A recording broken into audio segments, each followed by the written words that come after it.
A roof inspection is so important to protecting your biggest investment, your home. It's generally recommended to get your roof inspected at least once a year. Not sure what that looks like? Today, we're going to go through a full roof inspection, showing you how we conduct our inspections so that you know exactly what to expect when we show up at your door. I'm Cody, the owner of Wise Builders Roofing and Renovations, and I knocked on this home in Foley, Alabama, and conducted a full roofing inspection for the homeowner. From the ground, you can't see if there's damage, but jumping up on the roof tells a different story. Make sure to stay to the end to hear the full story of this home. What we do on our initial inspection, it's completely complimentary.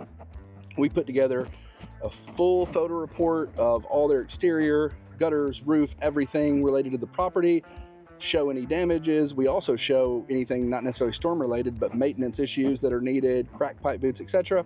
Put all that together in a PDF, and we'll shoot it over to the homeowner along with our recommendation on, if he needs to do anything with the roof or not. We generally start by checking for any collateral damage first before climbing up on the roof.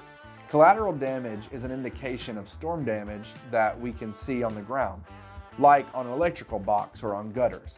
The next step is up on the roof.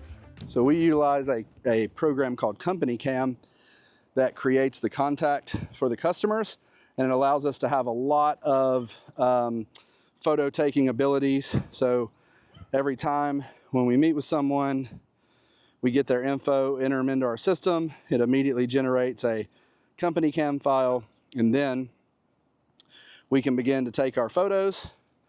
They are all time stamped and geo stamped for where they are. One of our previous videos, we talked about collateral. So we actually, before we got up here, didn't get it on camera, but did look on the street at the electrical boxes, and there was hail on there. We've also, pause, roofing contractors calling me. So, like we were saying, we looked at the electrical box on the ground. There was good splatter on that. We know hail's at the property.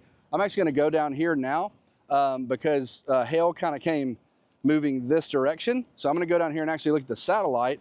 The satellite on the roof is another metal that the metal kind of gets coated over time. So when the hail hits the satellite, it oxidizes and kind of leaves blemishes or marks we call splatter where the hail hit.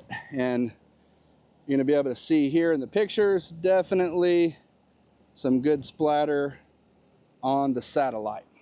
All right, so we're gonna work our way back over here. I wanna start with the stormward side first of the roofing slope to see kind of what damage we have.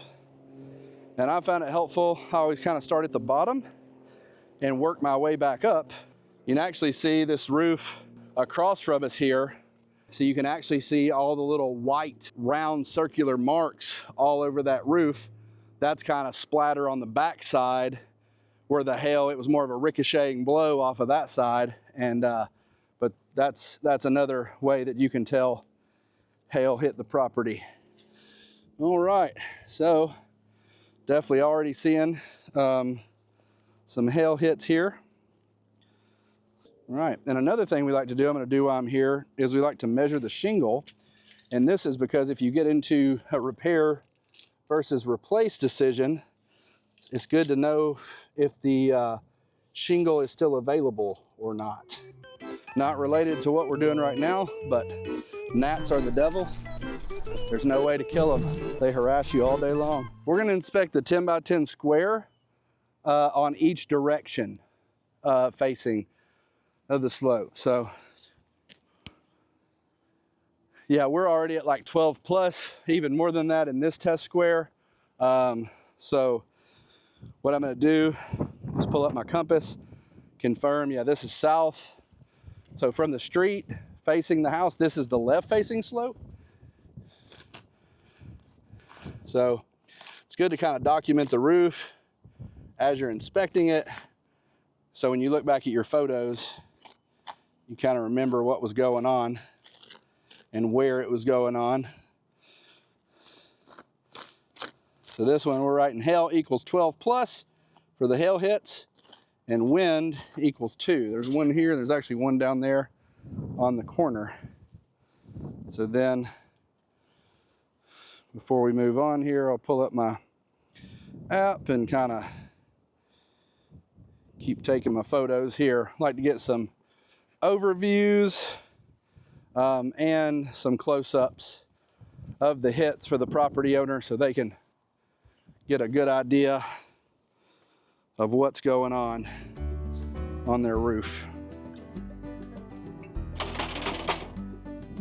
All right, I'm gonna get them the full damage assessment report emailed over tonight. Told them our assessment is the roof's definitely totaled from hell, and they need to look at their coverages, make sure they're deductible and everything, something they're comfortable with. And if so, they'll probably be filing a claim and calling us out to help meet their adjuster. So what happened on this roof? The homeowner submitted a claim to their insurance company and got a full replacement. Their only out-of-pocket cost was their policy deductible. Want to see more of how we identify hail and what's needed to submit a claim for insurance? Click on this video.